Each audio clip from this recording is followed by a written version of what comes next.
porque quem tem sócio, mesmo sendo irmão, ele tem patrão e ele precisa dar satisfação.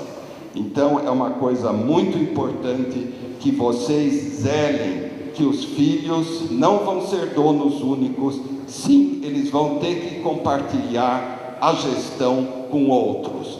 E o Luiz já mencionou o instituto de um conselho, por exemplo. Então tem vários mecanismos que permitem, que possibilitam que a gente encontre harmonia no nosso negócio, no futuro, tendo várias pessoas administrando o mesmo.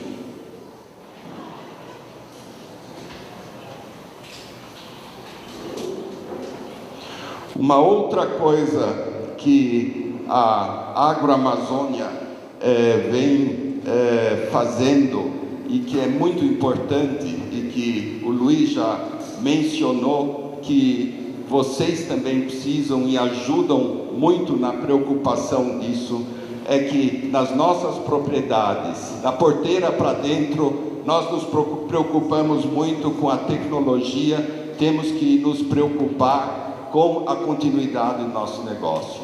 Mas cada vez mais a pressão por questões de responsabilidade social e de preservação ambiental é muito importante. E isso na educação dos filhos de vocês, na formação, na entrada deles para o negócio, isso também deve ser uma prioridade em relação ao conhecimento que vocês vão transferir para eles. Eles têm essa responsabilidade, eles terão que ter essa responsabilidade para poderem manter essas estatísticas, esses recordes de sustentabilidade, de preservação meioambiental, de reciclagem, de aproveitamento de embalagem, como já foi mencionado aqui. A Agroamazônia está fazendo isso, ela está sendo reconhecida, ela está sendo premiada, e todos vocês colaboram com essa premiação, e todos vocês também precisam ser premiados no quesito da responsabilidade social e na preservação ambiental. Já falamos em continuidade, volta do herdeiro para o campo, para o nosso negócio. Já mencionei a questão do herdeiro se tornar sócio. Mas como nós podemos fazer isso para que essas transformações ou essas mudanças, porque uma empresa é dinâmica, aconteçam nos nossos negócios? E o Luiz já mencionou e já mostrou para vocês aquela empresa holding, aquela empresa que fica acima das outras empresas. É uma empresa que eu chamo de protetora, ela protege as demais. E muito bem já foi dado o exemplo, se a gente tem, por exemplo, um conflito familiar ou um conflito outro, na família que é sócia da empresa, o conflito fica restrito à empresa holding e não é transferido para os diversos negócios. E como eu já mencionei, a principal causa de fechamento de empresas familiares ou venda em estatísticas mundiais são os conflitos. E 65% dos conflitos são conflitos de sucessão. Então, desde hoje, mesmo tendo crianças pequenas, vocês devem se preocupar com a questão da sucessão, porque eu repito, 65%, isso não é só no Brasil, é nos Estados Unidos, é na Europa, enfim, do fechamento das empresas é por causa da briga dos filhos pelo poder, pela sucessão e assim por diante. Então, existem mecanismos, e um dos mecanismos é a formação de holdings que permitem que a empresa continue a se desenvolver para o futuro com a devida harmonia e de uma forma tranquila, para que esses problemas não respinguem sobre a mesma. Então a holding, como já foi visto, aquela empresa que protege, e debaixo dela temos um negócio. Se a gente tem 2 ou 3, a gente coloca eles debaixo da holding.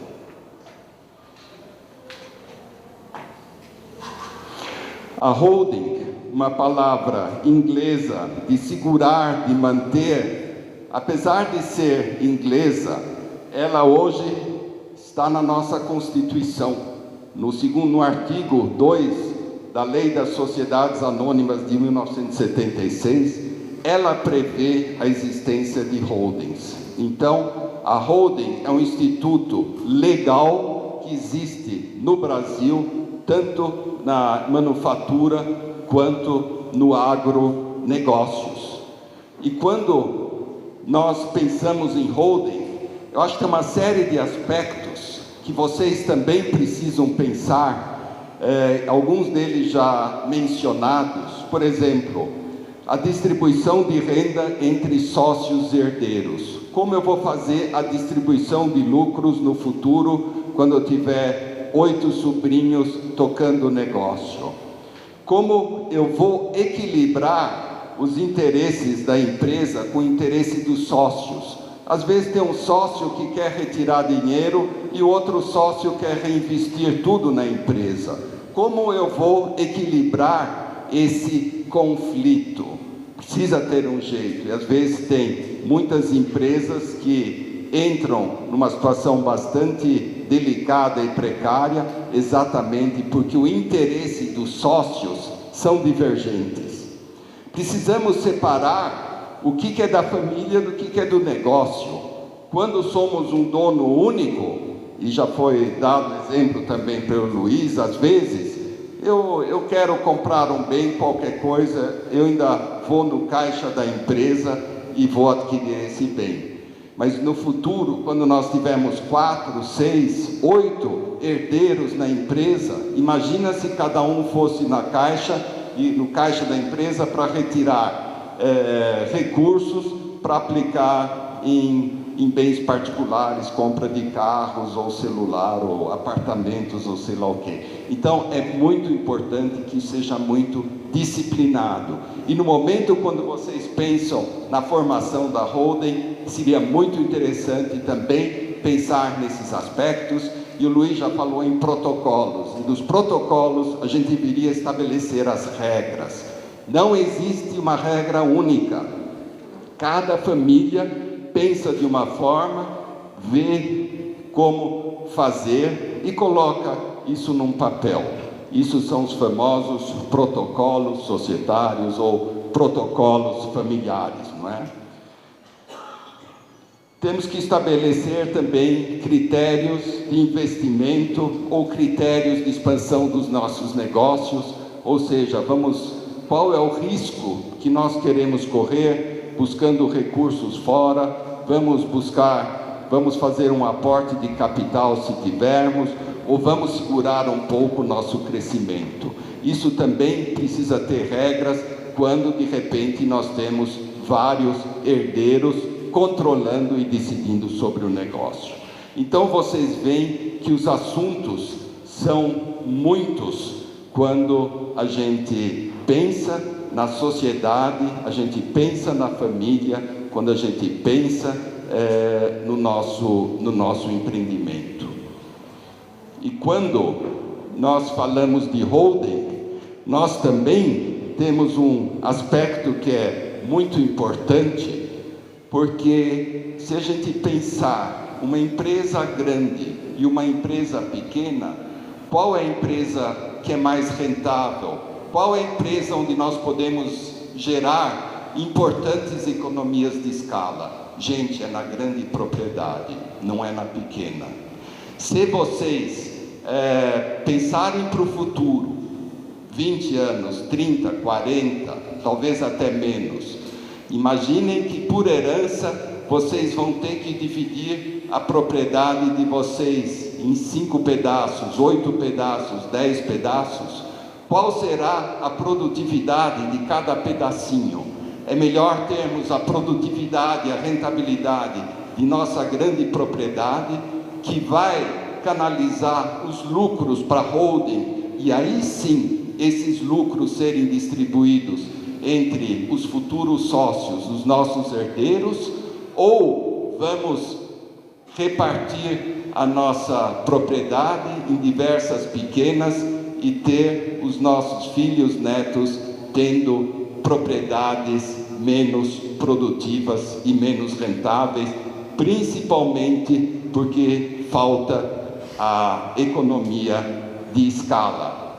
E também mais, se a gente der em doação ou no futuro repassar em herança a nossa propriedade, a gente também precisa pensar em máquinas, como eu vou dividir as máquinas, como eu vou dividir as instalações rurais, a sede, por exemplo, e muitas vezes uma terra de extensões grandes tem uma área que é mais produtiva e a área é menos produtiva. Como eu sou, falamos em equidade, em termos de governança, como eu posso ter essa equidade se um filho vai receber um pedaço de terra melhor e outro filho vai receber um trecho da nossa propriedade onde a terra é menos produtiva, menos fértil. Então vocês podem ver que não é um bom negócio dividir a terra. É bom negócio eu ter uma holding que permita que eu mantenha a minha propriedade e onde eu vejo meus netos sendo sócios dessa propriedade inteira, pujante, produtiva, rentável, sem ter que dividir a mesma. E outro dia, eu conversando com uma pessoa da Argentina, ele me relatou que tem uma região muito próspera na Argentina, talvez vocês já escutaram falar, que chama Mendoza, né? Na região de Mendoza é também uma região muito fértil. E qual é o grande problema? Eles estão mais ou menos na 5ª geração e por questões de herança eles foram dividindo as propriedades e hoje as autoridades ligadas ao setor do agrobusiness estão muito preocupados pela produtividade, pela rentabilidade daquela região. Por quê? Porque eles não têm mais áreas grandes, é um tabuleiro de xadrez de pequenas propriedades. Então é muito importante, no meu modo de ver, que a gente mantenha as propriedades de bom tamanho e que essa região nos se torne uma futura Mendoza na Argentina. Eu queria chegar até aqui, antes de passar a palavra ao meu colega Wellington, e agronegócio e herdeiro, perpetuando o seu negócio, no meu modo de ver, é planejar o futuro em outra dimensão. E eu recomendo muito vocês refletirem sobre isso e começarem a fazê-lo. Pensem no plano de sucessão. Pensem no plano de transição. Temos aqui, inclusive, crianças de colo. Puxa, como eu vou educá-los para o futuro? É uma preocupação, isso, inclusive, faz parte do plano de transição. Precisamos preparar os nossos herdeiros. São competentes, eles têm paixão, o que eles gostam de estudar, o que seria bom eles saberem para ingressarem no nosso negócio. E que é muito importante é criar uma estrutura societária que possibilite a perpetuação do nosso negócio através de uma empresa protetora, a holding. A holding, ela vai controlar os nossos bens e direitos. E a holding é uma ferramenta societária de proteção ambiental, continuidade dos negócios e sustento da família. Meus amigos, minhas amigas, era até aqui que eu queria chegar. Muito obrigado e passo a palavra ao Wellington.